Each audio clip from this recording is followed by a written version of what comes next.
And as they were coming across, the one big female just slowly slid off to the side. And she's coming straight at me. And I was like, don't do it, don't do it, don't do it. And I had the rod turned around and ready to hit it like that. And as she came down, she was probably maybe 1.5 meters away. And I was like, alrighty, boys, hold tight, yeah. Welcome to the Wild Dispatch.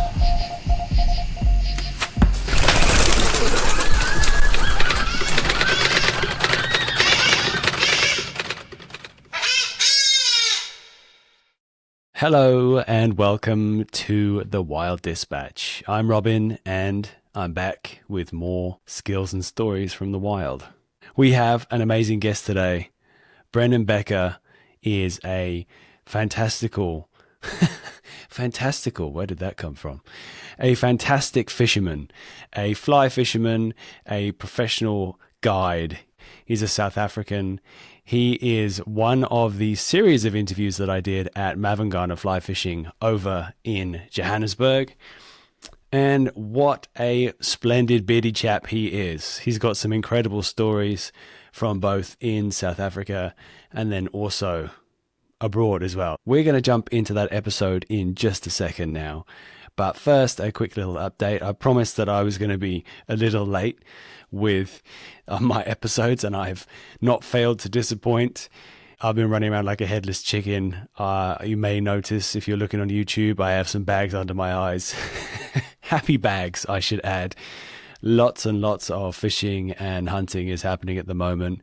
Even some mushroom picking, which is not what I was expecting, but seem to be finding an absolute bunch of lobster mushrooms at the moment. There is a wild boar in the freezer. Huzzah. I'm very happy and relieved that that echo is receding. There's also salmon. There's also some rockfish. Many adventures have been tucked under my belt.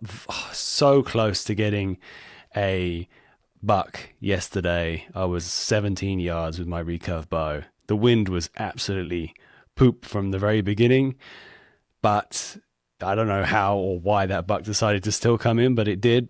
Unfortunately, I couldn't quite get full drawn with its head behind a tree. It moved really quickly and scampered off, but a bunch of excitement for those 10 minutes of being absolutely dead still. Yeah, it was good times. The regrets come later, but I have a feeling I'm going to cross paths with that buck again. So, all this to say, the usual programming is a little slower, but it's time for me to stop waffling and let's get on with the episode. Here's Brendan.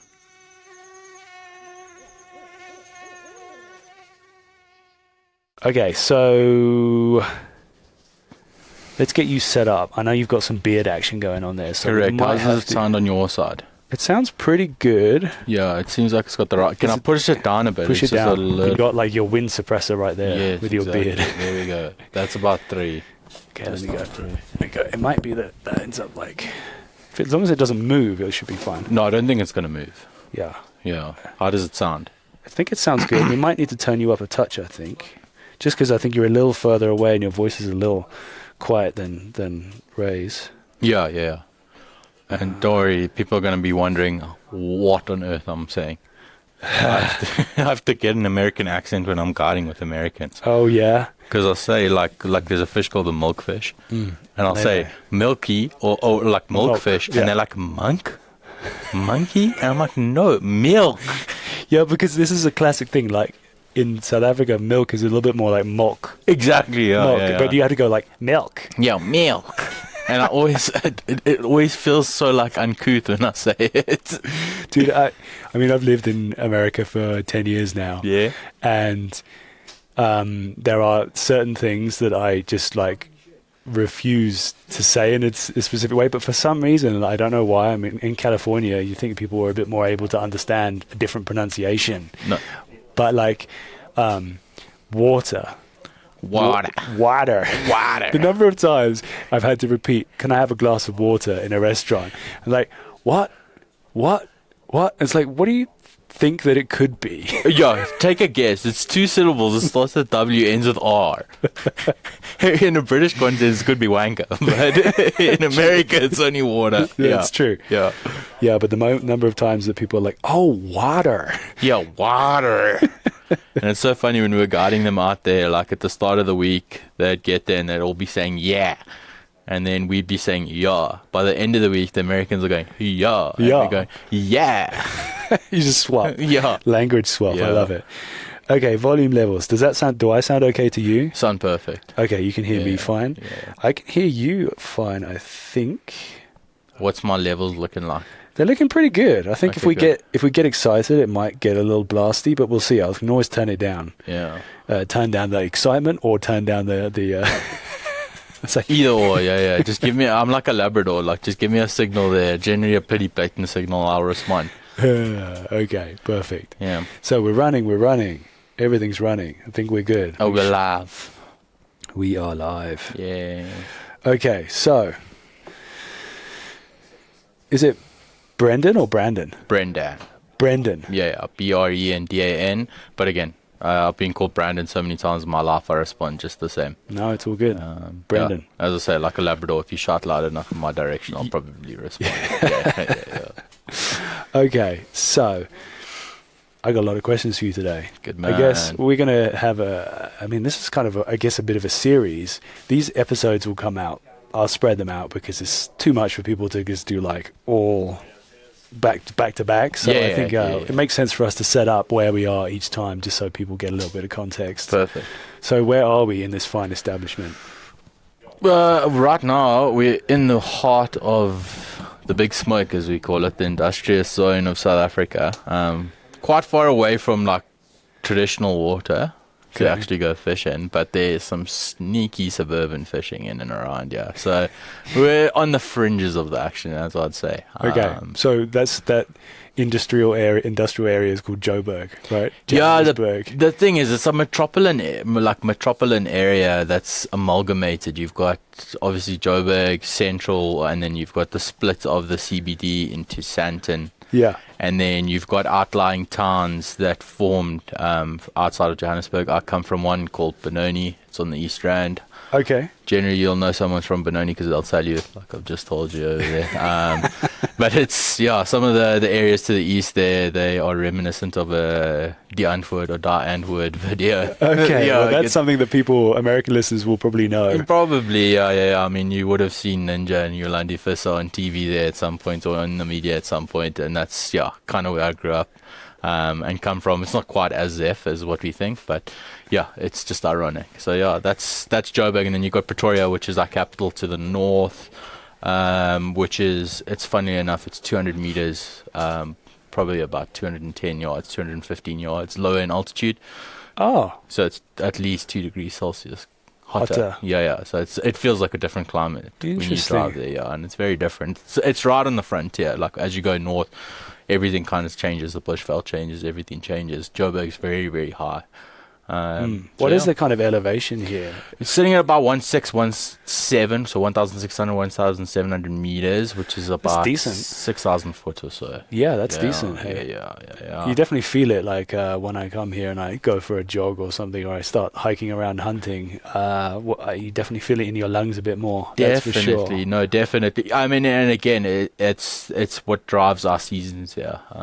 Is we get big low pressures that form in the summer because of the heat. So we're still at that altitude where we get lots of UV rays coming through. So we get the heat in our summer, and then we get the thunderstorms, which is a very, very, very quintessentially African thing. Yeah, it's pretty cool. And that's it. Yeah, and then in the winter, what we get is we've got a massive high pressure belt that's just to the north of us, and in the summer it migrates to the north up over Botswana and Zambia and Zimbabwe, and then it migrates back down south. And that brings in just cold, dry, crisp air over our winters.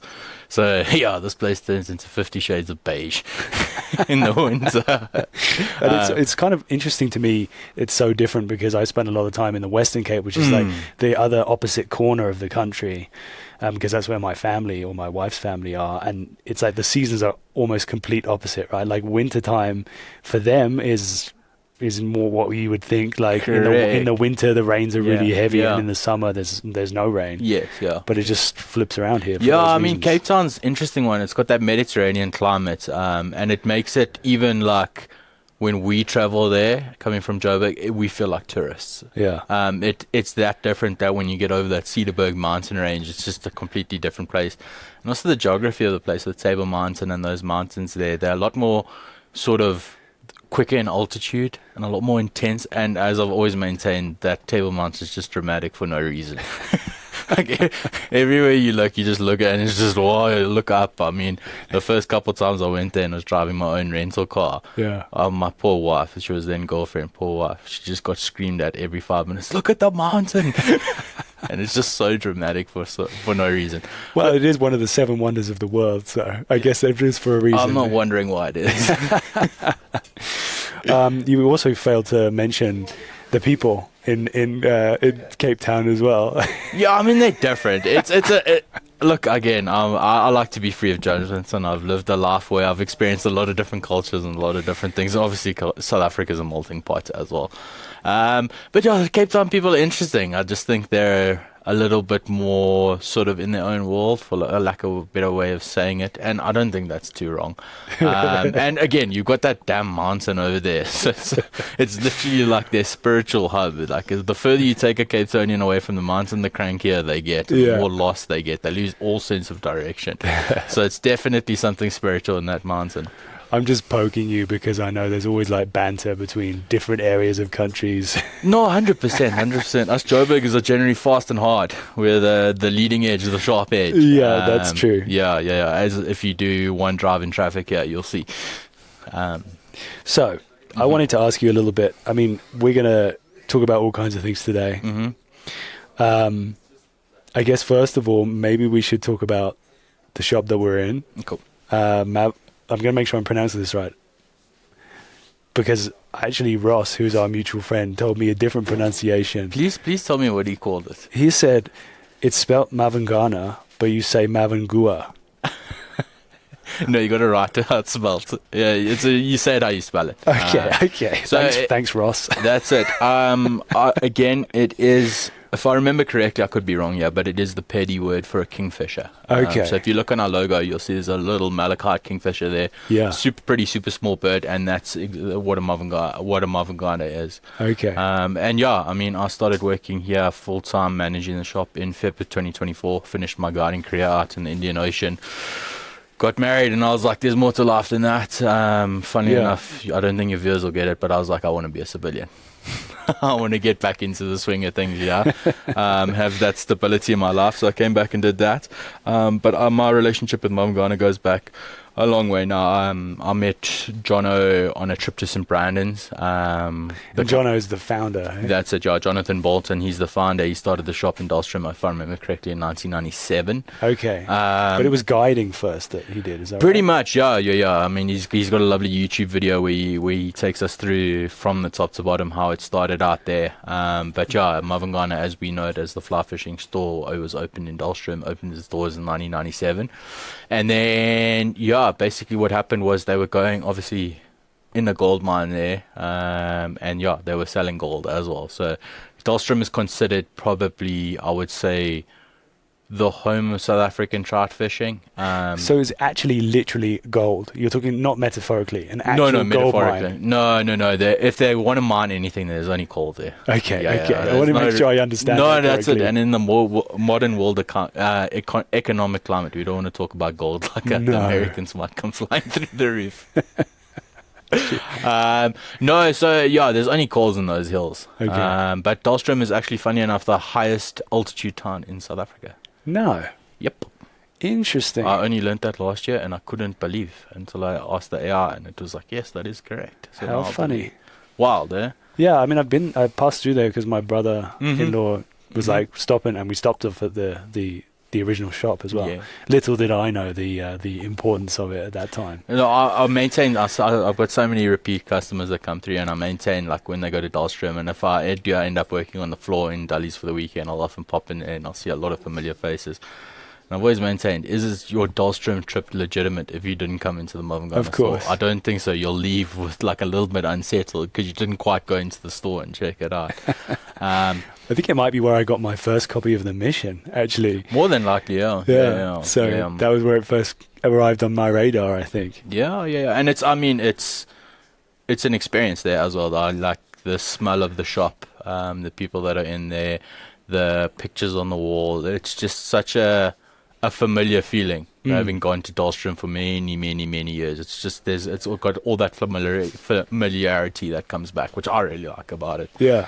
And that's what, in my opinion, fly fishing is steeped in. So to connect back to that is always lekker, as we say in South Africa. Yeah. Lacquer gets used a lot for all kinds of things, but it essentially means good or tasty or... Yeah. I mean, what's nice about it is it's only ever really used sarcastically if it's used in a bad way. Yeah. Otherwise, it's always the connotation is good. It's good. That's it. Yeah. And you'll see, like, this is the start of the episode, so I'll be a bit clunky with the South Africanisms. But don't worry, the longer we talk, they'll just start flowing out. They'll come out, no doubt. Easily, yeah. So what?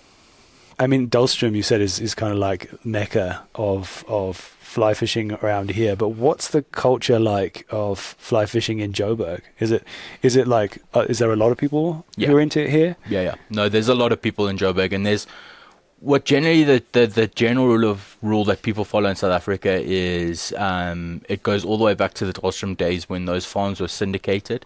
What does that mean? So that's basically where a group of people will end up buying a piece of land and they'll administer that land all together. So they'll have like a body corporate or a structure very similar to that. Okay. And then they'll get a farm manager in there and then they'll get allotted weeks for the year. That's actually how I started my fishing. Because my grandfather was part of a syndicate just outside of another town called Mashadidorp. And so you get your allotted weeks through the year. In the beginning of the year, everyone chats and gets their weeks and goes out there. And it became a very sort of family traditional holiday to do. So oftentimes people would go out there. They'd have 4 weeks a year. They'd go out. And then as the kids were growing up and getting older, they would then bring their friends along. And this is what you did in Dahlstrom. You go trout fishing. That's what's there. It's pretty cool. You go trout fishing. And yeah, a lot of people went down that route, and then they would only really do it 4 times a year. Yes. And with the sort of modern age and how fly fishing has boomed, especially from 2000 onward, with the expansion into fishing for our local indigenous species, yellowfish, in all of their different biomes. We've got nine endemic species that live here in South Africa. Okay. And you can chase them everywhere. So, for instance, Dahlstrom is the rivers are eastward flowing, so they flow back towards the Indian Ocean over there. General rule of thumb is you're going to get a large scale and small scale in there. So what does that mean? A large scale and small scale? That's 2 different species. Oh, okay. Yeah, the traditional, if you look at South Africa, the traditional yellowfish that will come up in the media is the smallmouth and the largemouth. Okay. The largemouth and they're in the Vaal Orange system. So that's the Vaal River, which is in like southern Mpumalanga, but the big difference is it flows west. If it's eastward flowing, the general rule of thumb is if it's eastward flowing, it's going to have large scale and small scale in it. If it's westward flowing, it's going to have largemouth and smallmouth in it. And I mean, the Vaal River is the second biggest river in South Africa. It drains about an hour's drive, so it's probably about maybe 70, 80, 90 k's outside of Joburg to the south. South. Yeah, that's it. Yeah. So the dam is about 110 to the southeast. So that river, I think, flows right by our mutual friend Ross's house. I think he was saying that's exactly the Marti Vaal that flows through there. Yeah, it's a big old river, that's for sure. No, that's it. And then that flows all the way sort of in a southwesterly direction down past Kimberley, and then at a town called Douglas, it joins the Orange River, which is a river that starts up in the upper highlands of southeast Lesotho. So on the eastern side of the country, and I've been up there to the Senkiwani. The tributaries up there. It's called the Orange River for a reason up there. It's orange, very orange, very dirty. And then that flows westward and then joins at Douglas and then proceeds on a course flowing back up to the north and forms our border with Namibia to the north and flows out at Walvis Bay. Yes. It's an amazing drainage system. It's got 2 huge dams on the lower section there, in Griep and then Van der Kloof, which is dam that's really taking off, a piece of water that's really taking off in South Africa at the moment. It's got some of the most amazing sight fishing opportunities you can get. Okay. Smallmouth yellowfish, largemouth yellowfish, common carp, catfish, and big largemouth yellowfish. That's considered the trophy yellowfish in South Africa, probably equal to the Clan William, which is the big predatory species in Cape Town. Okay. Yeah, in the Western Cape. Yeah. Yeah, it's cool, man. It's Yeah, you've got a lot yeah. of knowledge about a lot of these. That's the thing is that's what I'm trying to find now is that happy medium because I just generally tend to give the knowledge. I'm trying to find that happy medium of what's enough knowledge because in my opinion there's never enough No, information, exactly. knowledge, It's good to get the context. Yeah. So did you grow up around here? yeah, just to the east of Johannesburg. Okay. Yeah. And was fishing always the thing that you were into, or Not really. It was something. So my grandfather was a big fisherman. He grew up in Durban, or just south of Durban, and my mom comes from there, so she had that connection. And my dad's side of the family comes from the Eastern Cape, from a town called East London. So Yeah, I know where that is. exactly, yeah, think I've friends yeah. And he would go down there on family holidays and go fishing down on the wild coast and that kind of stuff. So the fishing was always kind of there and was something that was definitely an activity that we would do on the weekends. So if they was trying to keep the kids busy, let's take them fishing. And then, when I was about 12 years old, my grandfather, he was fly fishing. He was part of that syndicate from 1978, and this is 2004 now. Wow. He decided, me and my brother, who's 3 years older than me, he's like, it's time, got to take them out there, see what they do. My brother, he's got a green thumb. He saw this fly fishing malarkey and was like, this is a waste of time. I'd rather go walk in the hills here and find some bulbs and stuff that live in here. Okay. Whereas myself, it just captivated me. What about it? I think it was the challenge. The challenge to start, almost ethereal nature of it is it's hard. The learning curve is there. The casting is very much a stopping point in the beginning. But it is, if you've got a sort of competitive nature, it's naturally going to take over and you're going to want to get better and better and better. And I don't know, I look in hindsight, it's 2020, and I think it was that time I was spending with my grandfather out there, because then my brother, he'd come, but he'd turn into Frodo Baggins and he'd bugger off into the mountains and go harvest plants and he'd be gone the whole day and I'd be on the water, thrashing the water the whole day. So it was actually perfect. But yeah, it was the hunt. And that's, I think, again, if you've got a competitive side in you and you enjoy nature, I think that competitiveness comes out in the hunt. Definitely. Yeah, that's it. And you know it as well. You hunt out there. It's that sort of, how to even describe it, like the old way of figuring out and gleaning information and going through the process of stalking something. And then I think also, like looking back in hindsight, I'm very driven by reaction from people. Okay. And reaction from things. That's what I kind of thrive off. And I realized this early with my sister. She was like a largemouth bass. I know I could tease her and get her to the point that she was going to explode. And I think that's what fly fishing gave me, if you want to mix those two worlds together, is that I could manipulate with the fly and then get the reaction. And then huge positive feedback. Hooking a fish on the fly rod's the best. When you connect to life, it's like positive feedback second to none. But the work it takes to get to that point then gives you that reward dopamine. Yeah, that's it. Yeah, and I mean, also for context, like I was a very serious sportsman at school. Yeah. Played a lot of cricket and a lot of hockey. When I turned about 16 years old, the cricket ball, the way the guys were bowling just got way too quick for me, so I wasn't the best cricketer. But was a really good hockey player. Okay. And then during my high school years, fly fishing was something I did for 4 weeks a year. But I would think about it for 4 weeks a year. And where I grew up, there's a lot of big reservoirs or big dams in the town for the water there. And we're all filled with largemouth bass. So I started bass fishing, and then I started amalgamating with the fly to the point where I was getting home every summer. My dad would have to take me to the dam there, and I'd fish into dark. Yeah. The amount of times my mom came screaming down there in the car and was like, "Where are you?" And I was hiding in the dark in the reeds there, just stripping. Hey, got to get one more. And then when I was in grade 11, form 4, I got 2 concussions in about a month.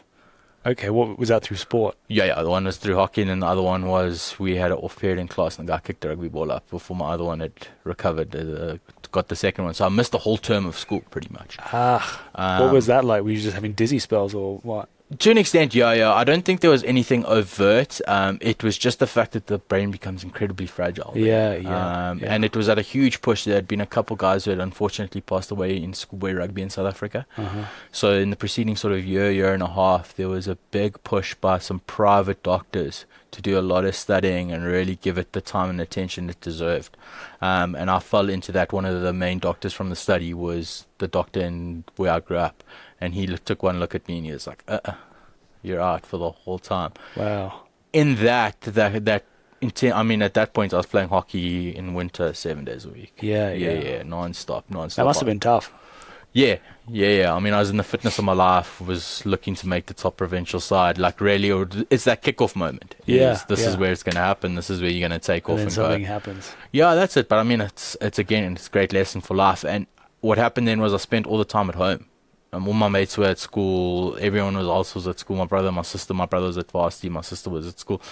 And I couldn't really do much. So I started tying flies. And that's where that fly fishing went from being 4 weeks a year to now it's every day. There's actually a book by an author called Paul Hansford Steele, African Fly Fishing Handbook. It's like my Bible during that time. Yeah. And I would just read and consume as much fly fishing media. And it's funny now we're doing a podcast like this because when I was doing like that, it was all analog. It was all books. The internet was around, but there was not a lot of information. It was more sort of forum based. And yeah, I used to just consume books and as much as I could. As South Africans, we've got any South Africans listening, they'll know Sunday mornings, ESPN, there'd be 3 fly fishing shows back to back. And if you're a serious fly fisherman, you were religiously up every Sunday morning to sit there and watch those. So that's how we got our fly fishing information. And that's why I like American cold fish are my cold fish, redfish, striped bass, bonefish, those kinds of things. And yeah, that's where fly fishing took over from there. And then discovered the niceties of cigarettes and and drinking and nicotine, and then it took off from there. And then that was what shaped my life. Going out of school afterwards from there was just how much could I possibly fucking fish? Yeah, how much could I do? So you became a guide like pretty soon after that? Or? Yeah, 21. Okay, so 3 years out of school. Yeah. That cool. was always. I mean, I did my grade 10 life orientation project on being a fly fishing guide. And I think I was the only guy in the class that ended up doing what they did in their project. Yeah. And yeah, it was always what I wanted to be. It was funny. There was a company called Fly Castle that I used to work for, and their managing director, his brother was my geography teacher. So I had this like direct line to these guys. Yeah, perfect. And I mean, even then, like the first couple of Vimeo videos had come out from Fly Castle in the Seychelles, and the Seychelles just taking off. And I was like, oh my word, this is the coolest thing ever. So yeah, I went down that route and then had that direct line, and that's all I wanted to be. So yeah, kind of got a little bit lost after school. I went to backpacking through India for just over a month when I was 19. Tell me about that. Life-changing. Yeah. Absolutely and utterly life-changing. So what was it that changed your perspective? Just the rawness of it. I mean, I went to little tiny private school in Benoni when I was growing up, and then I went to Cares, King Edward VII School. Went to a school of 1,200 boys. When I got there in grade 8, there were 214 other little grade 8s with me. It was intense. I remember crying after my third day there to my dad going, I want to go back to the safety of the little private school. And he was like, no, you got to see it through. And it was the best thing. So inherently in South Africa with the boys' school culture is you develop an arrogance. And why do you think that is? It's just the competitive nature of it's their systems. In my opinion, they're systems, and it's either you're going to flourish in the system or it's going to spit you out. It's going to chew you up and spit you out, which actually happened to my best mate. And that's how it went. But I've worked well in the system, and the system ended up working really well for me. And naturally, I mean, you'll chat to a couple guys that have been to the big boys schools. It's a point of pride. And that's a huge thing in South Africa is pride. It's our biggest offensive weapon, but also the biggest chink in the armor. Yeah. Is pride. So I had a natural arrogance that had developed, and from the competitive sport as well, and I would say a very entitled sense of self. Okay. And I only know this now because I went to India and I got confronted right in the face by that. How did that look? Like, how did that confrontation happening? There was a very defining moment. We were on a train trip between on the southwest coast of India, from a town called Cochin, which is, funnily enough, the first democratically elected communist state in the world. Wow. Yeah. And you could tell you were in a communist state. So we were on a train trip down to a town called Vakala. Oh. And we were going to spend a couple nights there. And obviously we went and we went and got our first class tickets and whatnot. We jumped on the train, and it felt like literally like Apocalypse Now. Like, that's the setting. It felt like it was Vietnam in the 60s. We were smoking cigarettes in the carriage, the gaps between the carriages on the train. I mean, I went with all my brother's mates who were 3 years older than me, and then there were 3 younger brothers that went with. So it was like really sort of an ethereal experience. And we got to Vakala, we had the time of our lives. And then when we were coming back to Cochin, there's stops along the way. And the train, when we were going down to Vakala, the train got emptier and emptier. And when we were coming back, the inverse happened. The train started filling up. And basically, it got to the point where we had like paid for our own seats and our own benches and whatnot. And the train started filling up, and I went for a cigarette in the gap. And I came back, and there was a guy sitting there, and I had this intense, like, what the fuck kind of reaction. That's mine. That's my seat. I paid for this. And I looked at him, and he had literally like a suitcase that he had tucked underneath, and he had one on his lap. And it just, there was a pretty definitive break, is that empathetic sort of side came out. Was like, he's just sitting here. What's led him to sit here? And it felt like, in my opinion, in my mind, the way I looked at him was like, that was his whole life. Yeah. And I'm like, I've got this huge backpack filled with clothes and everything. I've got a whole thing at home. I've got all the fly fishing stuff at home. And it really was a surreal moment. Was like, how arrogant am I to sit here?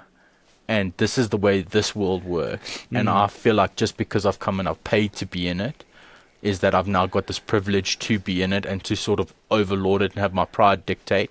And I just sat down next to him. We smiled and we did the Indian head wobble at each other. Yeah. And it was a very surreal moment for me. I just went quiet. I'm generally not the quietest human being, so quiet.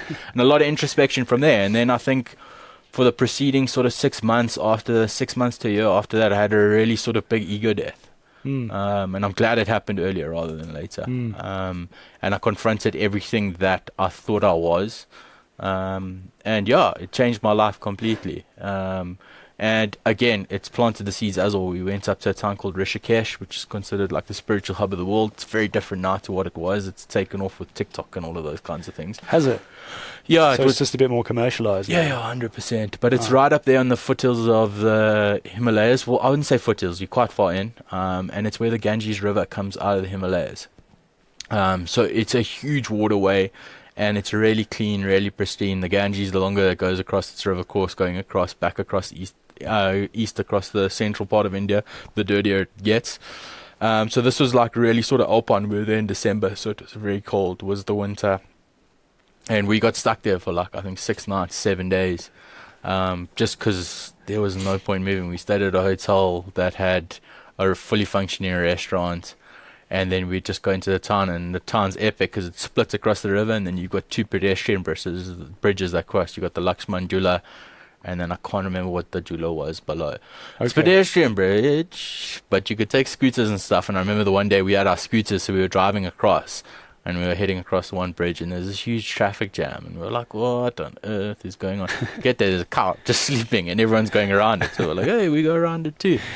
And then, yeah, it was considered the spiritual hub in the world because the Beatles built an ashram there in the late 60s, which is still there. And we went to go visit it. You pay like, basically in India, you get these guys called Babas. And they're spiritual figures, but they're spiritual figures because they have lived a life of like sin, for a Western way of putting it. And then they have this almost religious epiphany in their later years. Now they come back to serve.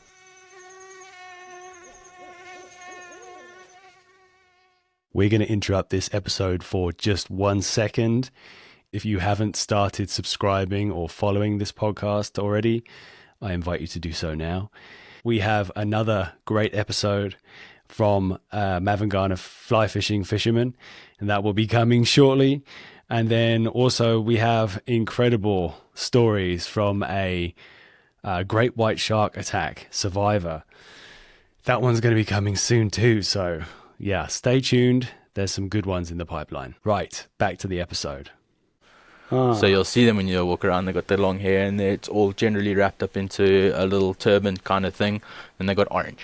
They got orange robes on, and they generally find themselves in and around North India there, and like the main sort of spiritual areas there are confluences.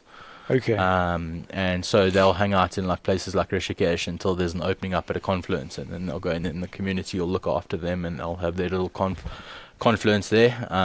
And yeah, they're not necessarily like rulers. It's just like a spiritual leader. Yeah. And it's wild because you'll see them throughout the day, and they just bow their heads to you, and they don't speak, and they're very much like monks, and it's very quiet. 5 o'clock comes, 5 o'clock. And then it literally, you're walking, and the guy stops in and goes, "You smoke marijuana?" Oh, really? And they turn into weed dealers after that. How funny. Mad, yeah. That's funny. That's it. So yeah, they were administering the old Beatles ashram, and we went up there, and you can tell it was literally like the late 60s. They'd built these massive sort of rectangular buildings with these giant acoustic eggs on the top, and we had bought singing bowls in the town, Amazing. Himalayan singing bowls. So it was just a really trippy experience. And the one that we were on was sort of southeastern facing, so we were looking at the Ganges River through the jungle there, and that was the first time I actually saw golden marcia. What's that? It's a big cyprinid species that lives in the subcontinent. So you've got a bunch of different types, but the golden marcia is the one that's in the Himalayas. It's considered a very colonial fish, a very ethereal fish as well. It's the old British colonialists used to go and catch it there, and they grow big, Yeah. up to like 100 pounds, like proper big. Wow. Yeah. And they grow in those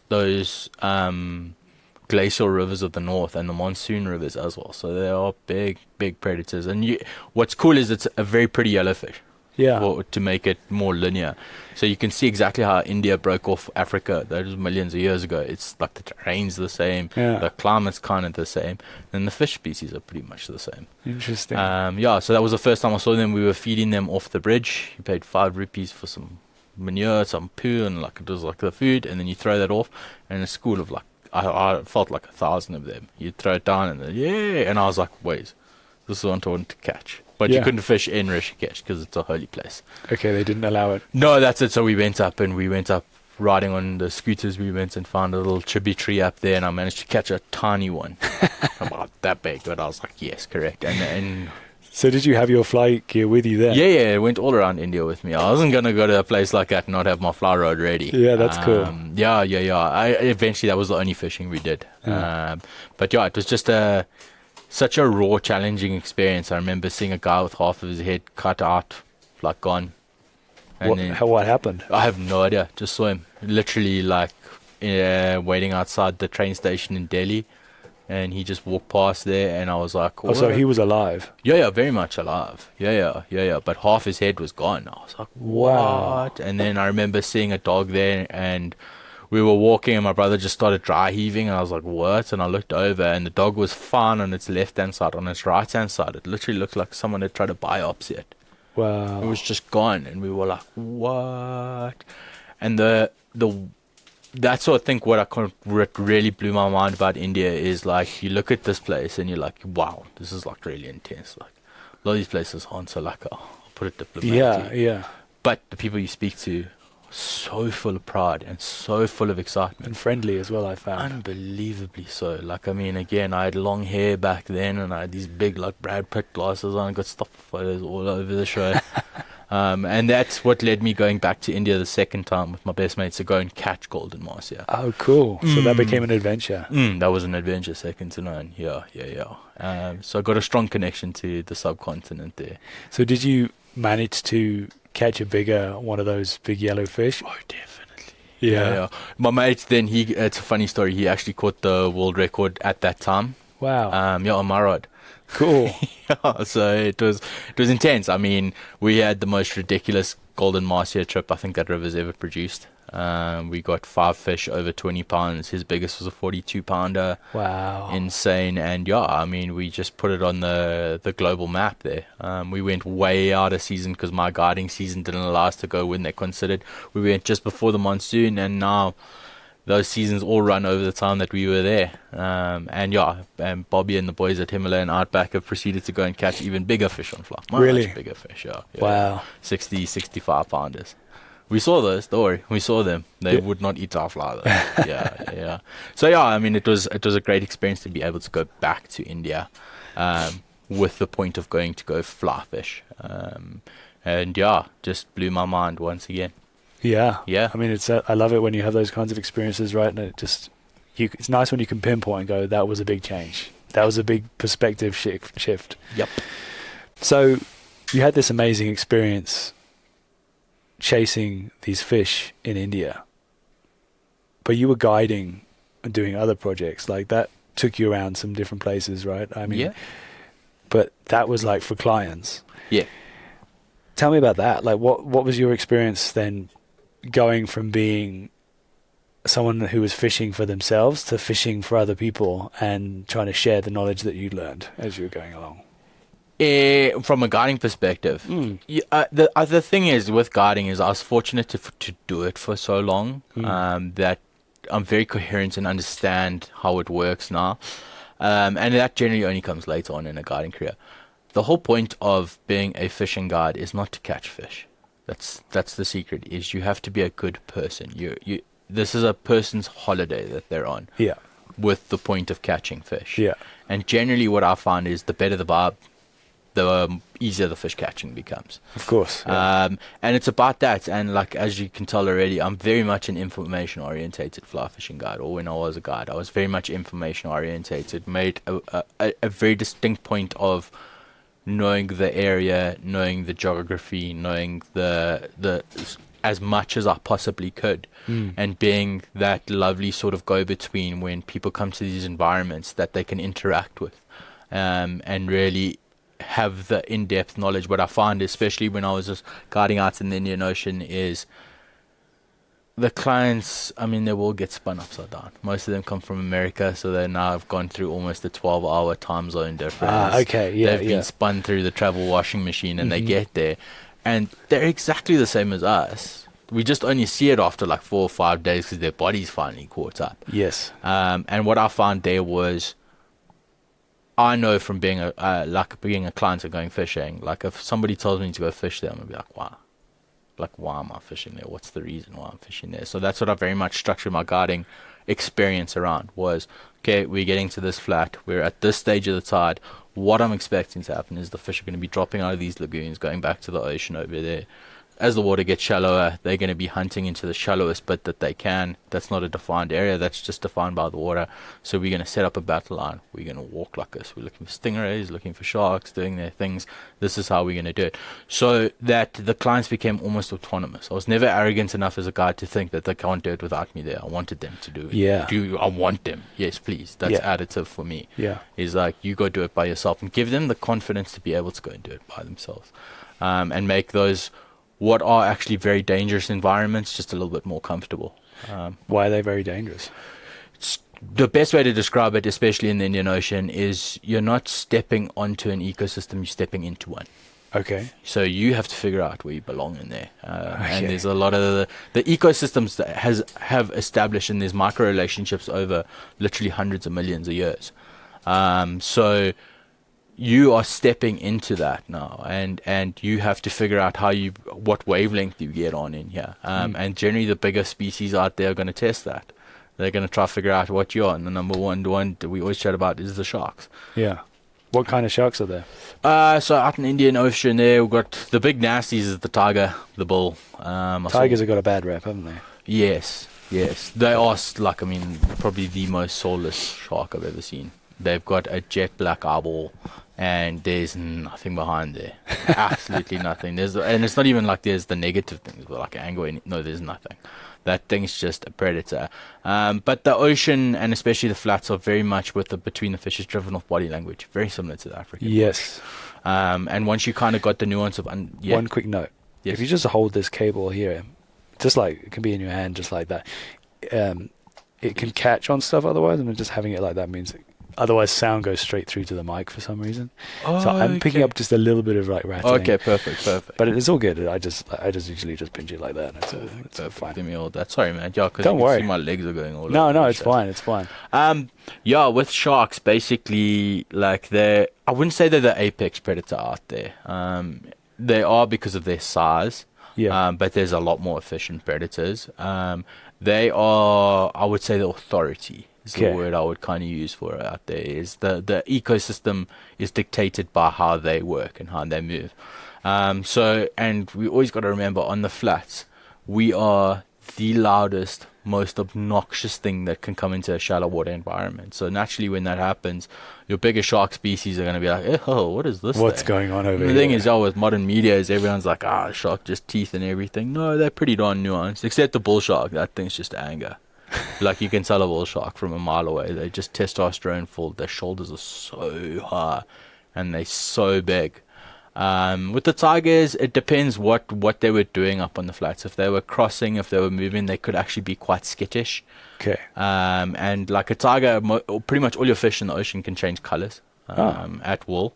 So like with the tigers, they don't traditionally always have the stripes. They can go like almost grayed out. They can come jet black. Generally, if they were barred up in jet black, is they were a bit more interested and a bit more curious. And if you saw them in the shallow water, they've got a very definitive fin. It comes up to the top, and then it's got like a slight sort of evening out on the top of the tail. And then it's got this little section that comes out and then recurves back onto itself before it goes into the main part of the tail. So you can see that tip from a mile away, and you could tell their body language. You'd see them, and if it was flopping down to the side and just going slowly like that, that shark's chilled. They're fine. Yeah, they're just covering water, doing their thing. But then you'd see if it saw something it wanted to go eat or investigate, that tail would just come erect, like super dead straight. And then it was very robust. And sharks have a very robotic movement when they're G'd up. Interesting. Yeah, it gets very robust and it like slams side to side like that. So if you knew that tiger was doing that in your direction, you're like, oh, what's going on here? What's going to happen? Yeah. Well, you had this knowledge, but like, were there any experiences that made you learn that stuff? Like, did you have any kind of encounters that were less than comfortable with sharks? Oh, there's a fair couple of those things. I mean, the one that was probably the most uncomfortable and how none of the three of us got bitten, I still don't know. But I had 2 American clients, and we were pushing late on into a pushing tide. So that's as the tide's coming back into the atoll, generally that's when GT's our main target was moving.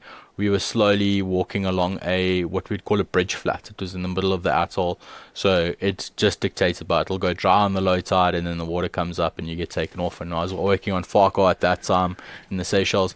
So generally you anchor your boat, you go for a long walk, and then the guide's got a timer to get back. So it's kind of like, sorry, I just want to make sure I'm understanding. It's like an exposed area that in lower tide is poking up, so then you can actually just walk along it and then cast off there. Correct. Into the water below you. Correct. And then as that tide comes in and it fills up, the fish start moving across it. And that's what we want, is we want those big stingrays to have a symbiotic relationship with the stingrays and sharks. That's what we were looking for in that area specifically. You get a lot of big stingrays that come over the top, so that's what we were looking for. And this flat, we were walking on basically the leeward edge where the current is coming to, not where it's coming from. So it was coming from the ocean and then it was coming over, because what you get is it slows those fish right down at the end, or they come from the opposite lagoon and they sit and hold into the current. So we were walking along that line, 2 American guys, and we had our battle line set and we were walking, and it's kind of got once you get in tune out there, you get that sort of sixth sensey kind of feeling. I got a sixth sense, and I kind of looked around and I was like, oh no. And I looked, and this flat was probably maybe about a kilometer, which is probably about 0.8 miles wide. Yeah. And right in the middle of that, I just saw dorsals and second dorsals and tails, and it was a school of lemon sharks. And like a lemon shark, it's a big shark. Like if you saw one, you think lemon shark, they're fine. No, they're big sharks. How big? These ones are probably maxing out at like sort of 8 foot, the big females, but I think it was a breeding group. Okay. So I think there were 4 or 5 big females in there, and then the rest were all these sort of like 4 to 6 foot males. And then the thing is, when they're doing that, they're full of testosterone. So I saw them in the middle of the flat coming across. They were moving across the current. I told the guys, I was like, get ready, because there's a good chance they know we're here. Okay. And I had a little quick survey of the area that I was standing in. And what we had like a trough on the inside of the flat of deeper water. And this water we were in was probably just above my So knee. you were in the water. Yeah. They were moving across the shallow water there, so we were in the water. And the water that they were moving that was in front of us, where they would come from, was probably maybe just up to my chest. So I was like, I'm not going to take on this there. Told the guys, I was like, come close. We found the shallowest bit. We caught a little pimple of turtle grass there. Yeah. Stood back to back. And what you do with the sharks is when they come close in the shallow water, oftentimes they're very curious. And they also know in shallow water, a shark can't just bite you. If it opens its mouth forward and swims at you, that nose is always going to push you out the way. Sharks know this. So what they'll often do is they'll do a bump and bite. So they'll swim at full speed. They'll just headbutt you. So you fall, so they can turn on their side and they can slowly come around and bring that bottom jaw around to bite on what they want to bite.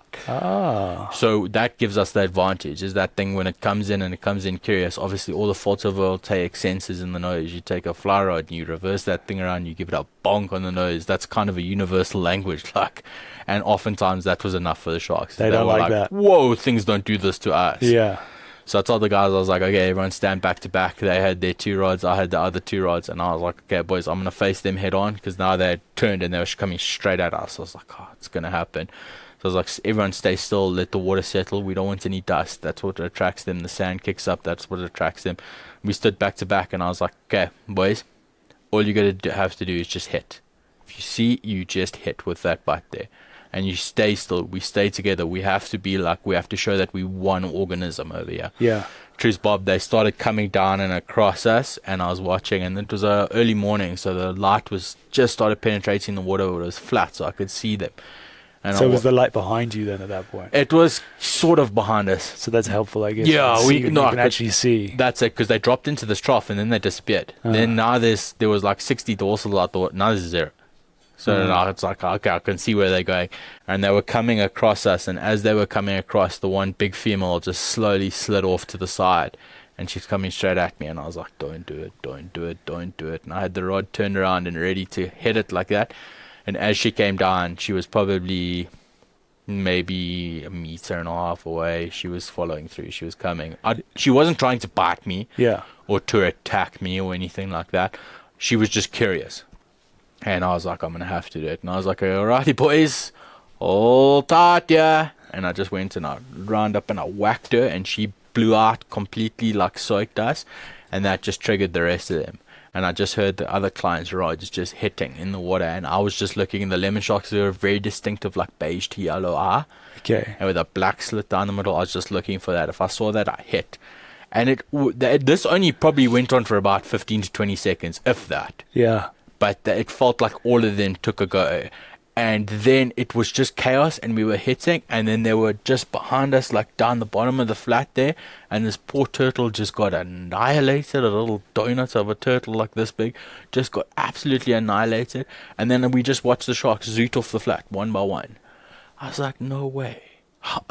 Literally, it was like those scenes in the movies where you're checking for a hole after. I was like, no way. How did not one of us get bitten?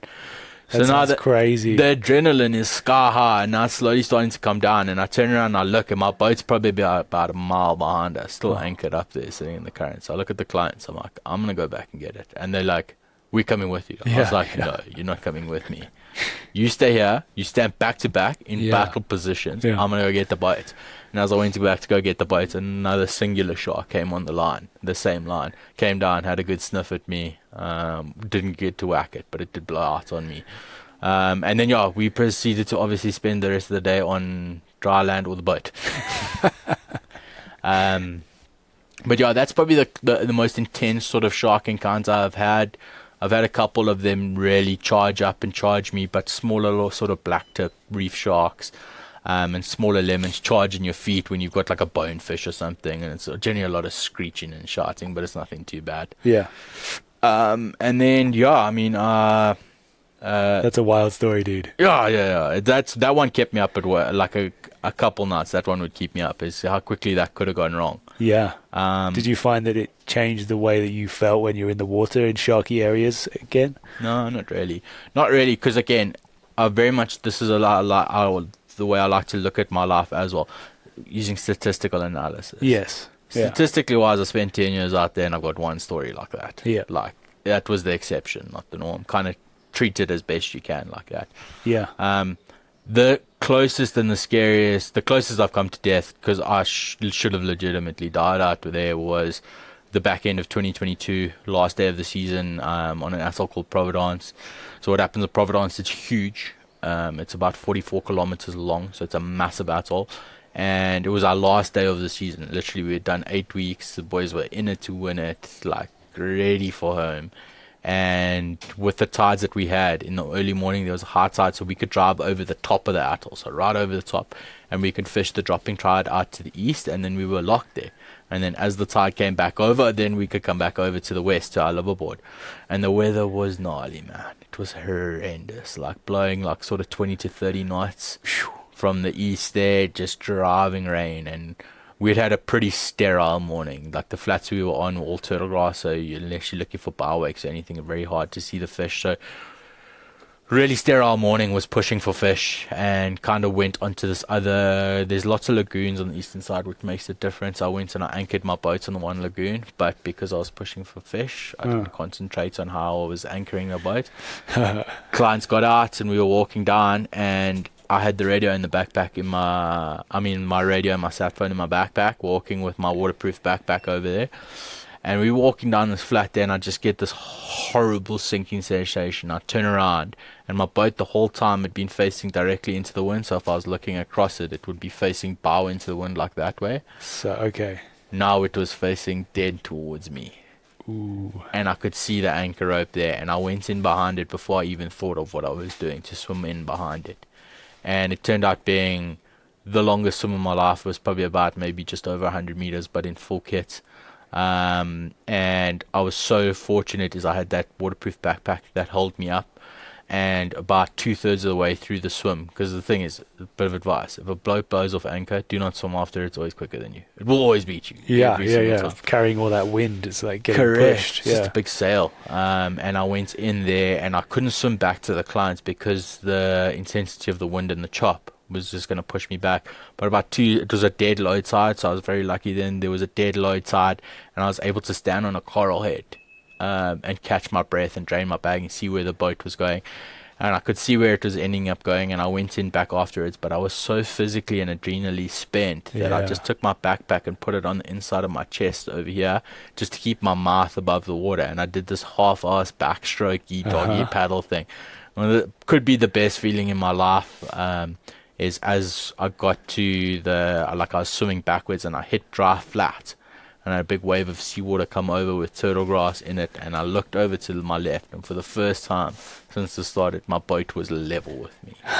And I literally got up, walked to there, threw my guts out, literally jumped on the boat there, took a Coke, took a water, sipped on that, went out, got the clients, and they were like, "Oh, well, that kind of happens." I was like, "Guys, you were this close." I was this close to going, and I had all the communication stuff in my bag.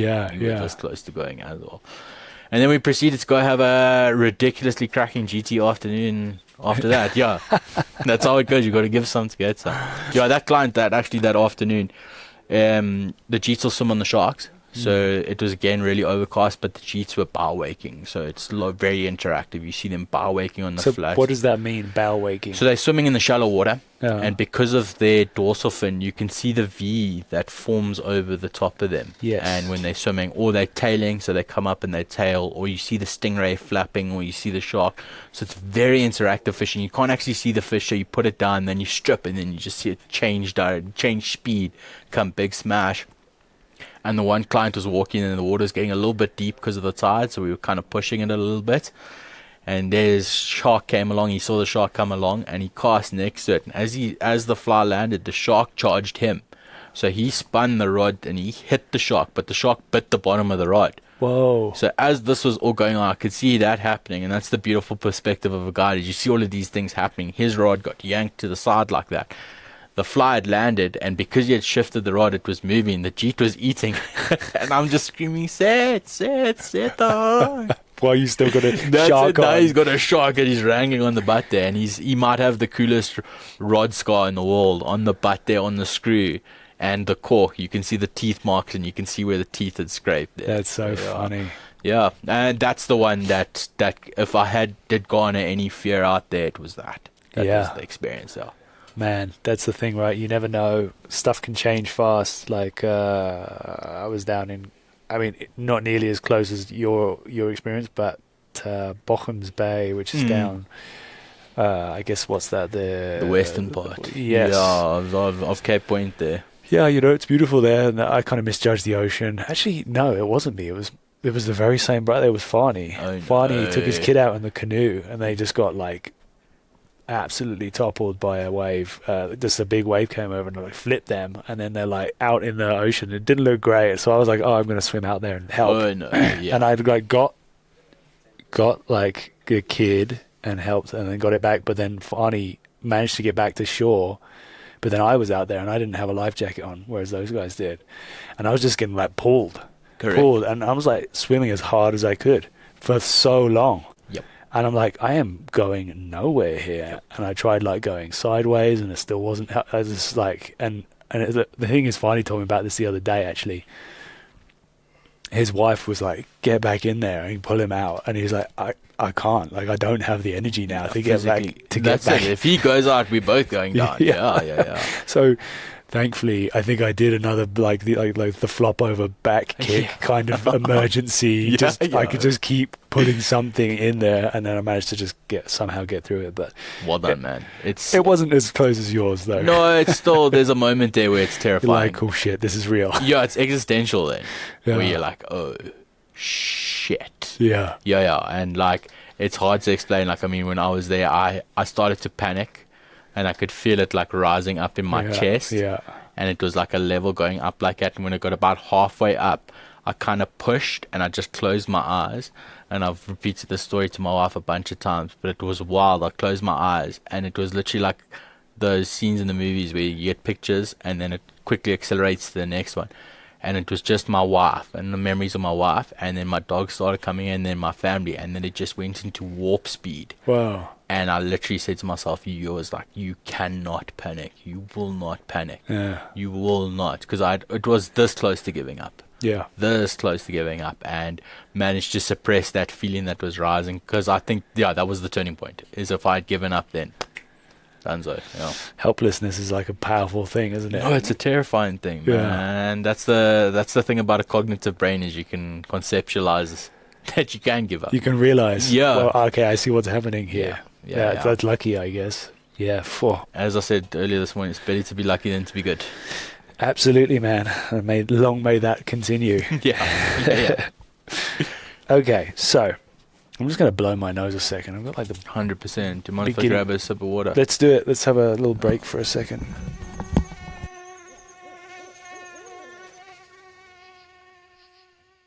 Okay, last interruption for this episode. Make sure that you are following and subscribed. And also, if you get a chance, share this episode with a friend. It really does help make a difference. It'll mean that more people can discover the stories that are available. Over 100 episodes now.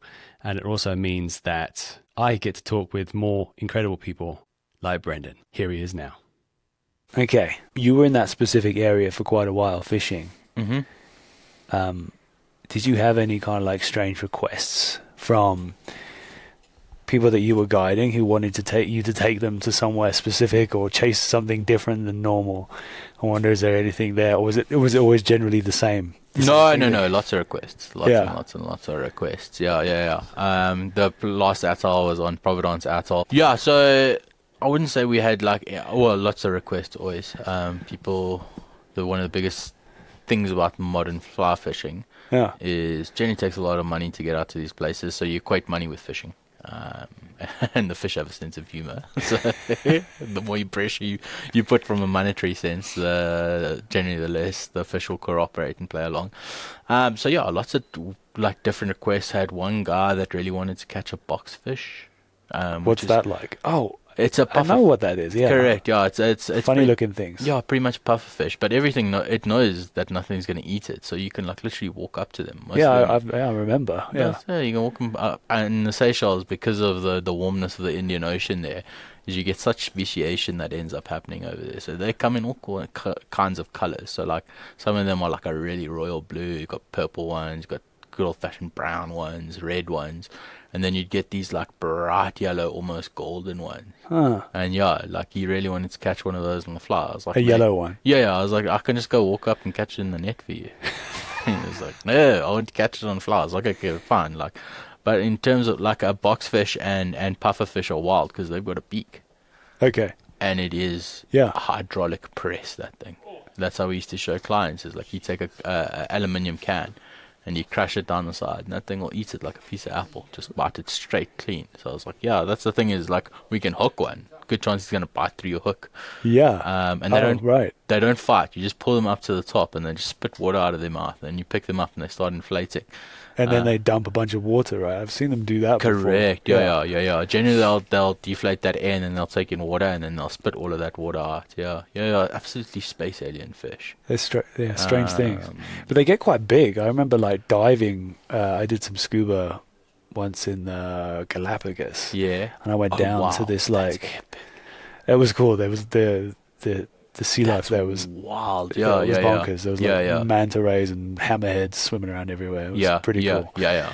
But I remember going down. It was like a deeper dive, something like 30 or 40 meters down. Jeez, that's down there. It was like you had to do something like you had to pass an extra distance down. Correct. Yeah, thing. like an advanced diving certificate. Something like that. Yeah. And I remember just being down at this wreck, and there was this monster pufferfish just there at the bow. It was huge. I couldn't believe how big the thing 100%. was. That's it, taking up that whole bar. This is my house. Yeah. Yeah. And that's the thing, I think what people don't get about fish is they're incredibly personable. They're all different. They all have their own personalities.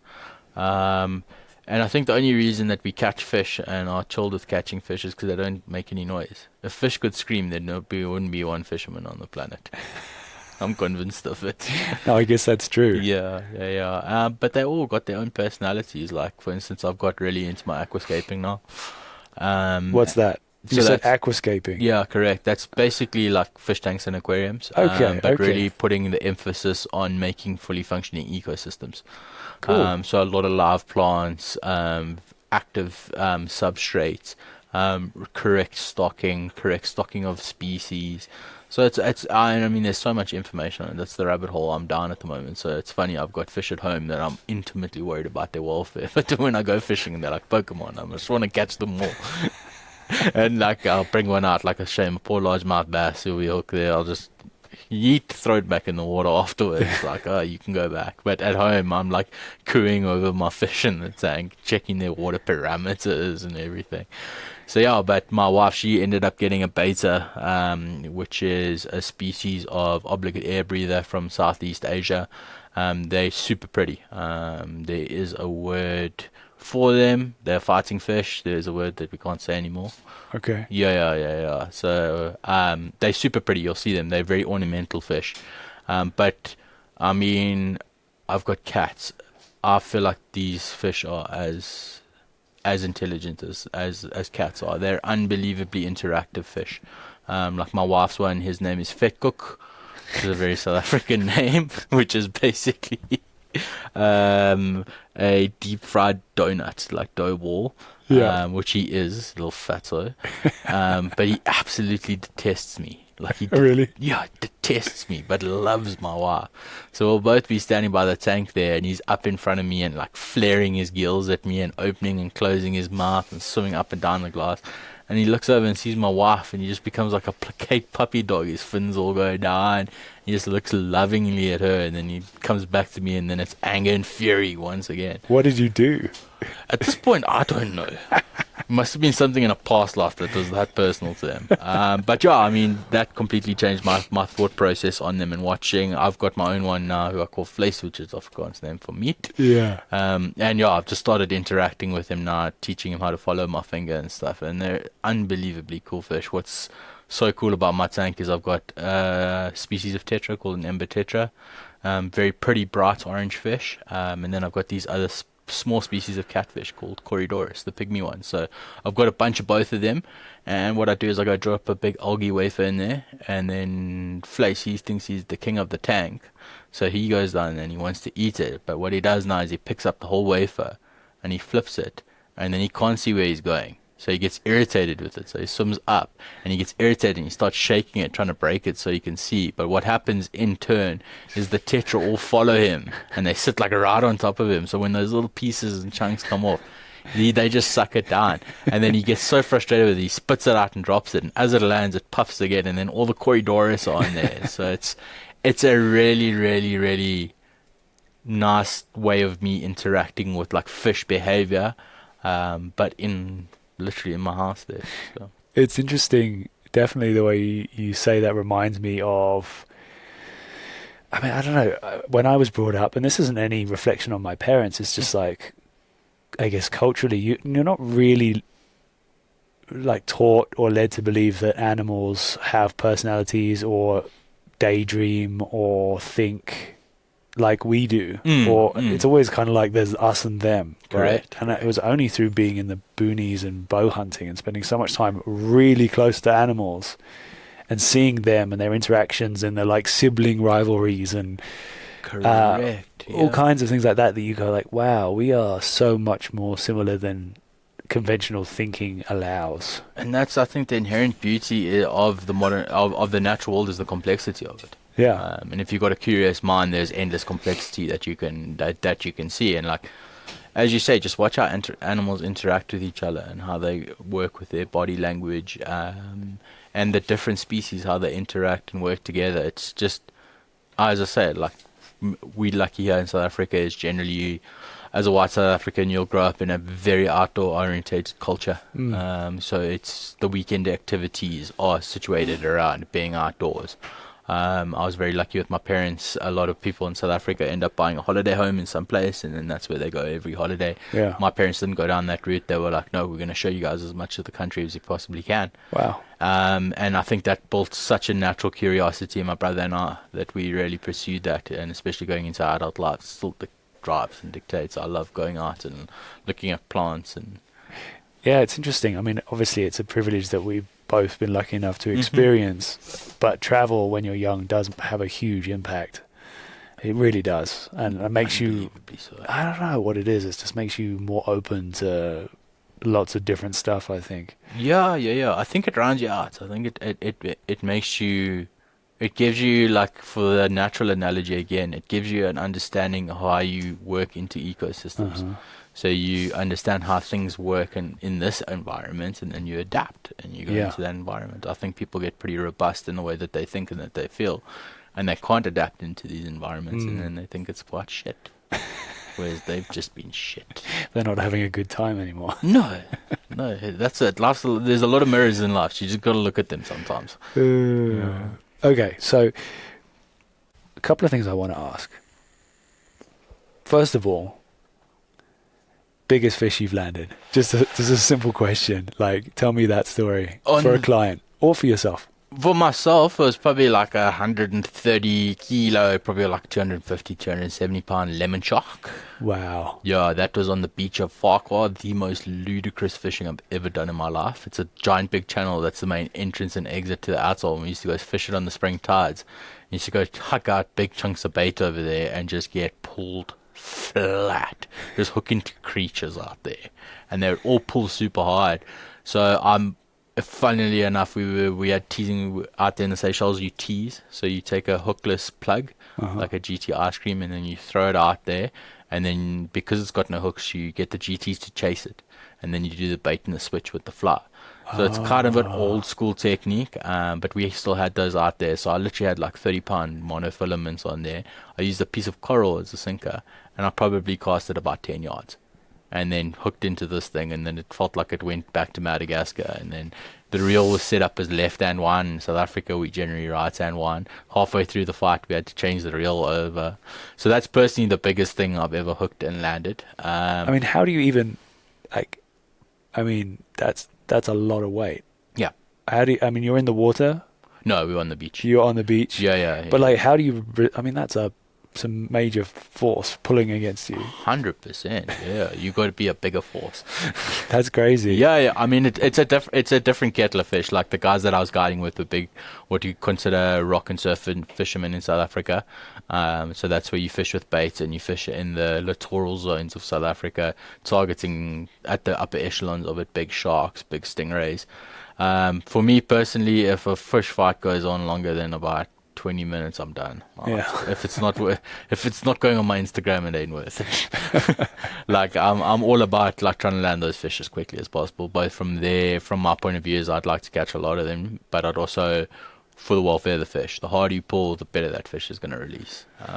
Yes. And if you've got the tenet of catch and release fishing behind you, you got to stick to that. If you break the fish off, you break the fish off. It is what it is.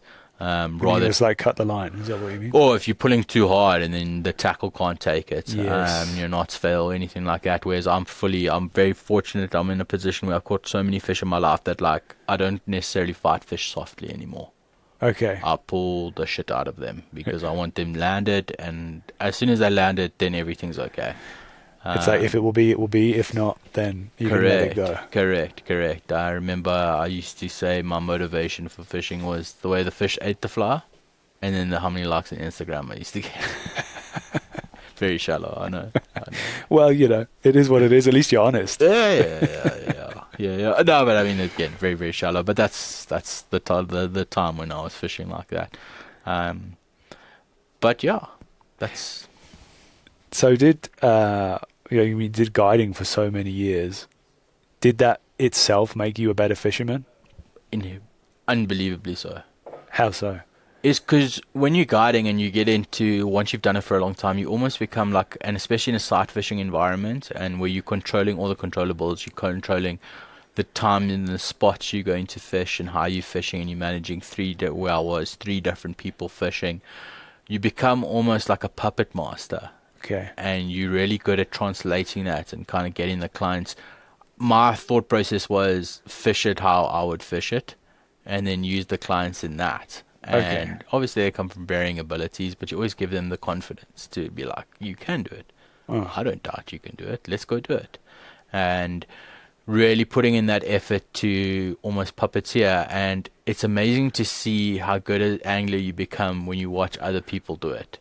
And you control, because you're like, they need to get the fly there. Yeah. Like, you would just cast the fly there. But now this guy can only throw like 30 foot max. Now you've got to go a lot closer than you thought you would, and you've got to get them there. And that was one of the big, great lessons I learned about my own fishing. Was in South Africa, we very much, as I say, about pride and ego. So you chat to guys, and the guys are like, I can throw the full fly line and whatnot. No, you can't. Brother, no, you can't. And second of all, why would you want to? Yeah. There's no real point to throwing full fly lines and getting all the line out there. And what happens in South Africa is, because we're so distance orientated, we get very, very stuck on just must go out there, must go to the Free State every time, must go out there. There's lots of bad habits that form from there. Whereas I went into a sight fishing environment where you're rewarded for casting right once. Yes. You're really focusing on getting that casting right and presenting that fly the right way, and obviously presenting it right for the fish. But in saltwater, especially for tailing species like permit and triggerfish, the value is getting that first cast right, both from the mental perspective of being confident enough to do it, and from the perspective of being able to do that. And what I found with clients is, when I was quite egotistical about my fishing, I was trying to cast at things from like 15, 20 meters away, and there was inconsistency that came. 1 out of 10 casts was really good. I can't deal with that. I'm not going to catch lots of fish if I've got 1 cast out of 10 that's good. I need to invert that ratio. And so what I learned from I was like, when I'm with clients, I walk them literally to like 30 foot, like 10 meters. Yes. If I go to 10 meters, it's going to be harder for me to miss the target than it is to just naturally get the fly there. So that was a great sort of lesson on my ego. It was like, sometimes just get a bit closer. Yeah. And rather be much, much more accurate with your casting than being able to throw miles out there. And like do chest beating, ego kind of stuff. Yeah. I mean, it's for lack of a better way of describing it, that's kind of how it is. Yeah. But yeah, as I say, like I do a lot of casting instruction, and one of the first things I always say to people out there is, I'm like, listen, it's going to be hard, it's going to be different, and you have to remember distance is going to become a consequence. Yeah. I don't care about distance. I really don't care. If I come up and I high five you and say that was really good, but the fly line just kind of floats, it's because the structure is there, the rhythm is there. That's what I'm happy with. And then fly fishing, as with everything in life, it's 10,000 hours. You can't shortcut that. You got to put the work in. Yeah. Yeah, that's a thing. But it's hard for, I think, people like you and I sometimes, where you get so excited and want to get to that point where you feel like you're good, but you can't cheat that so much. No, exactly. I wish there was a shortcut. Well, actually, I don't, then I'd be out of a job. True. But in saying that, that's if you look at the way I looked at guiding is, if you have the amount of fish caught on the y-axis, if you have a graph, and you got the amount of time on the x-axis, inherently it's always going to be a very shallow rise to start, and then there's going to be a very quick rise.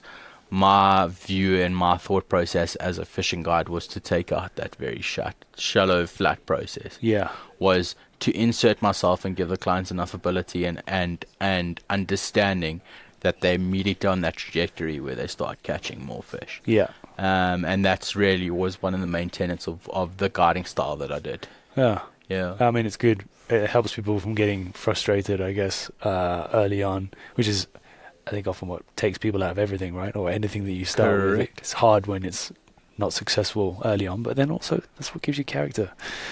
That's it. Life is learning. Life is failing. It is. Yeah. So, do you have any tips for people who are beginning?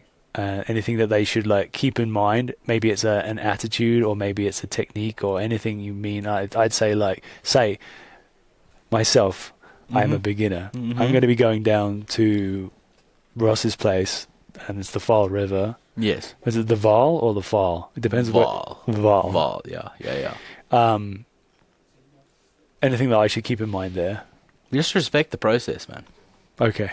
Realize you're not going to be a super athletic caster to start. Okay. That's the most important thing. And what I find is, I can say this with categoric confidence, that out of however many billions of humans that have lived and walked on this earth, not one would be able to pick up a fly rod and get it right from the start. There'll obviously be people that do it quicker, there'll be people that do it slow, but it's inherently a very, very foreign action to pull off. And also, as a beginner, please don't think of it like it's throwing a ball.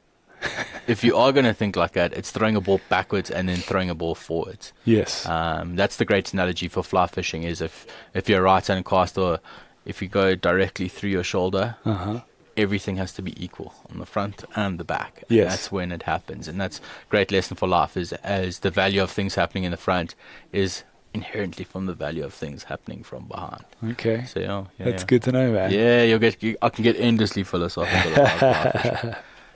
The way that and as a beginner, the way that I'll describe it perfectly is, fly fishing is a permanent state of chaos mixed in with moments of very nice. Yeah. The line's going to get tangled. Everything's going to go wrong.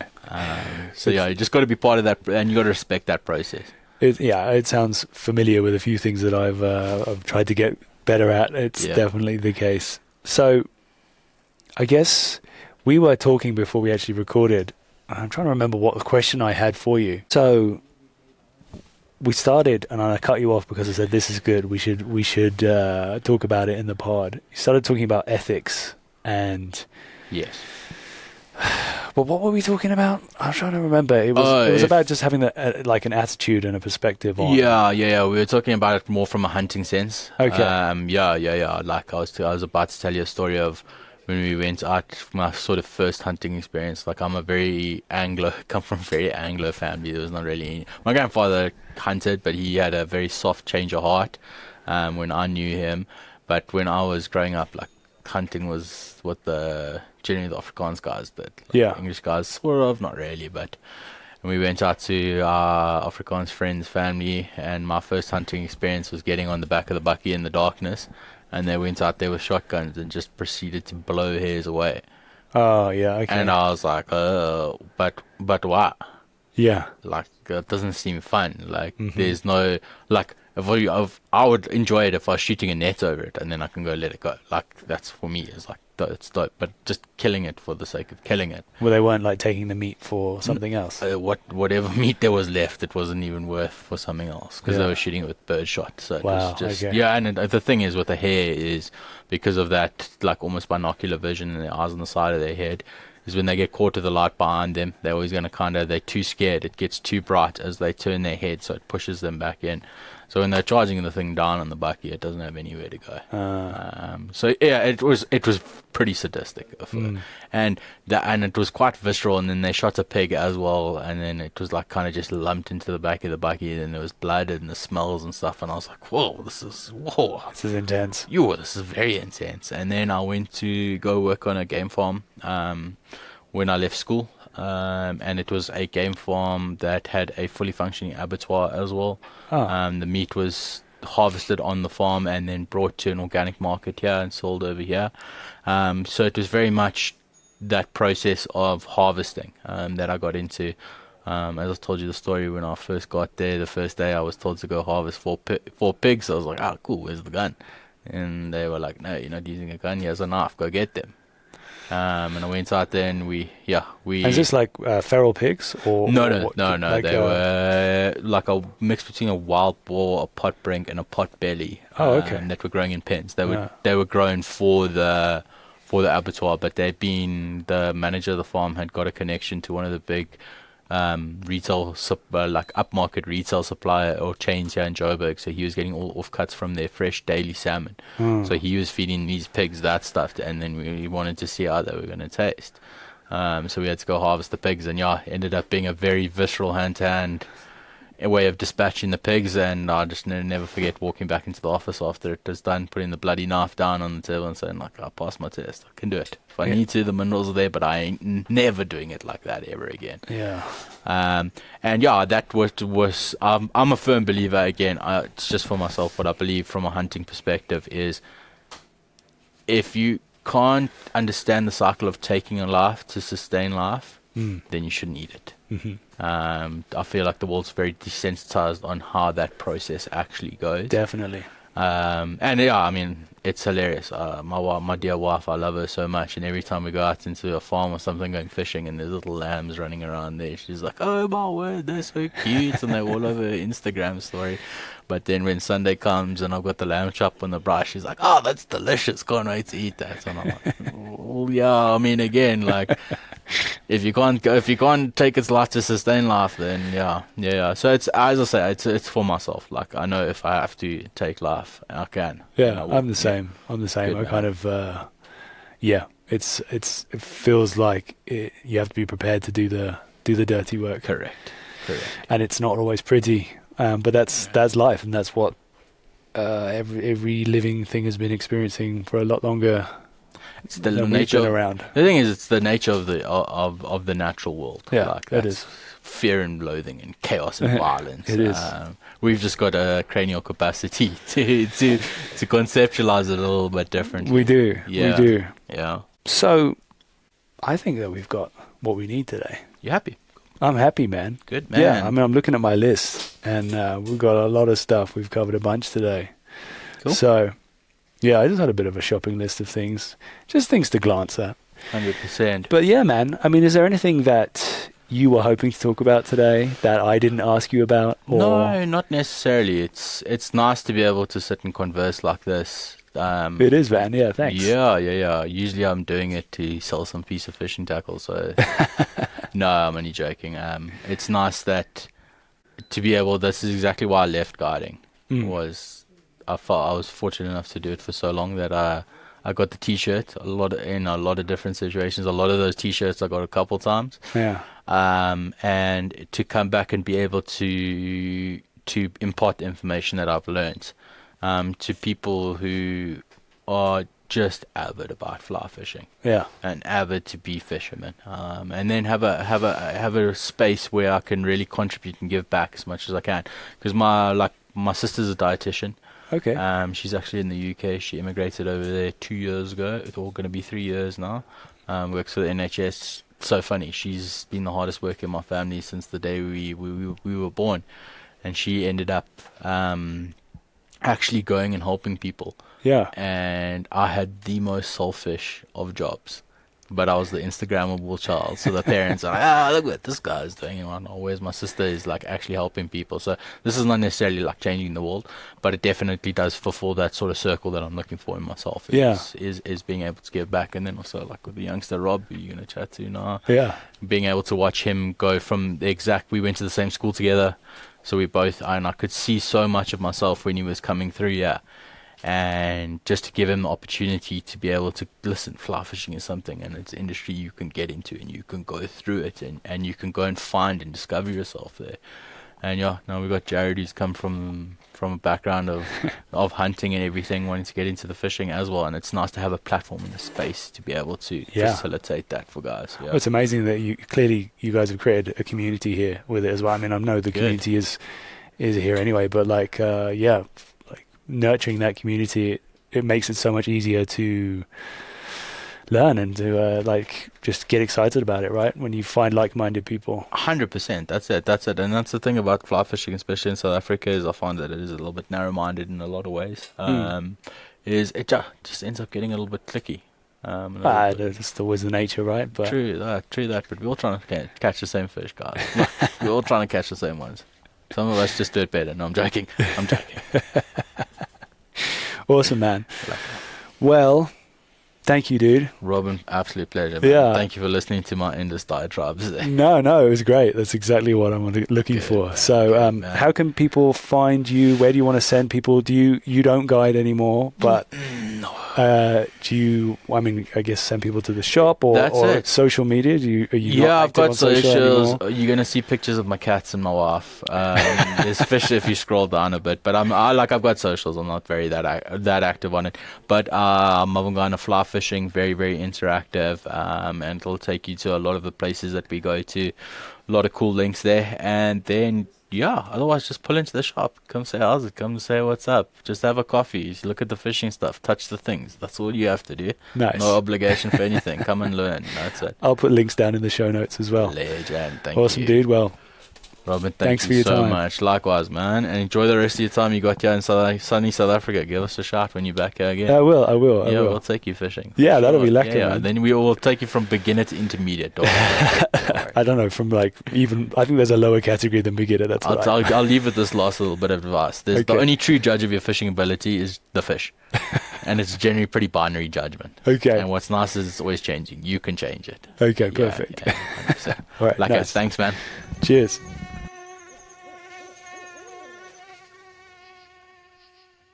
Okay, that's another episode done. Brendan, thank you. That was an amazing conversation. I'm very glad that I got to cross paths with you, and I'm sure that we will manage to get out next to some water soon. Maybe when I'm back over in South Africa, I'll definitely hit you up, and I would love to have an adventure. Again, thank you to the Mavungana fly fishing guys. There is another episode coming, so stay tuned. If you're interested in fly fishing or you want to get some gear over in South Africa, definitely check out Mavungana Fly Fishing. And I put some links down in the show notes for everything relating to the episode, so head down there. Again, a huge thank you to everyone who's still listening, has come along on this journey. Right, I've got a bunch of meat that's waiting to be processed, so I'm going to jump out quick. Thank you again, everyone, for listening, and until next time. Welcome to the Wild Dispatch.